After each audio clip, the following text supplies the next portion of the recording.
Chapter 3. On What Conditions One Can Respect the Past by Victor Hugo from the book Les Miserables. Monasticism, such as it existed in Spain, and such as it still exists in Thibet, is a sort of thesis for civilization. It stops life short, it simply depopulates. Claustration, castration, it has been the scourge of Europe. Add to this the violence so often done to the conscience, the forced vocations, feudalism bolstered up by the cloister, the right of the firstborn pouring the excess of the family into monasticism, the ferocities of which we have just spoken, the in-pace, the closed mouths, the walled-up brains, so many unfortunate minds placed in the dungeon of eternal vows, the taking of the habit, the interment of living souls. Add individual tortures to national degradations, and whoever you may be, you will shudder before the frock and the veil, those two winding sheets of human devising. Nevertheless, at certain points and in certain places, in spite of philosophy, in spite of progress, the spirit of the cloister persists in the midst of the 19th century, and a singular ascetic recrudescence is, at this moment, astonishing the civilized world. The obstinacy of antiquated institutions in perpetuating themselves resembles the stubbornness of the rancid perfume which should claim our hair, the pretensions of the spoiled fish which should persist in being eaten, the persecution of the child's garment which should insist on clothing the man, the tenderness of corpses which should return to embrace the living. Ingrates, says the garment, I protected you in inclement weather, why will you have nothing to do with me? I have just come from the deep sea, says the fish. I have been a rose, says the perfume. I have loved you, says the corpse. I have civilized you, says the convent. To this there is but one reply: in former days.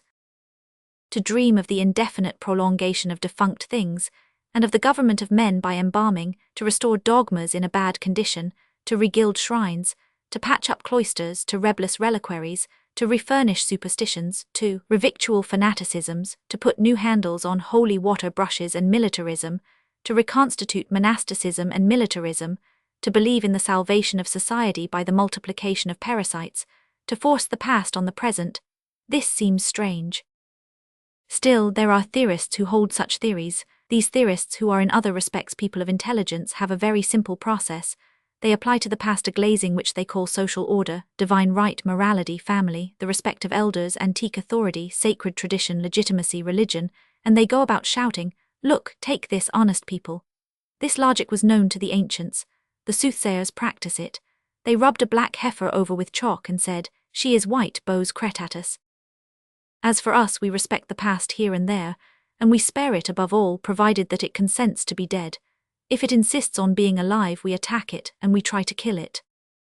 Superstitions, bigotries, affected devotion, prejudices, those forms, all forms as they are tenacious of life. They have teeth and nails in their smoke, and they must be clasped close, body to body, and war must be made on them, and that without truce, for it is one of the fatalities of humanity to be condemned to eternal combat with phantoms. It is difficult to seize darkness by the throat, and to hurl it to the earth. A convent in France in the broad daylight of the 19th century is a college of owls facing the light. A cloister caught in the very act of asceticism, in the very heart of the city of '89 and of 1830 and of 1848, Rome blossoming out in Paris, is an anachronism. In ordinary times, in order to dissolve an anachronism and to cause it to vanish, one has only to make it spell out the date. But we are not in ordinary times. Let us fight. Let us fight, but let us make a distinction. The peculiar property of truth is never to commit excesses. What need has it of exaggeration? There is that which it is necessary to destroy, and there is that which it is simply necessary to elucidate and examine. What a force is kindly and serious examination!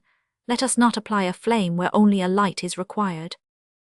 So, given the 19th century, we are opposed as a general proposition, and among all peoples, in Asia as well as in Europe, in India as well as in Turkey, to ascetic claustration.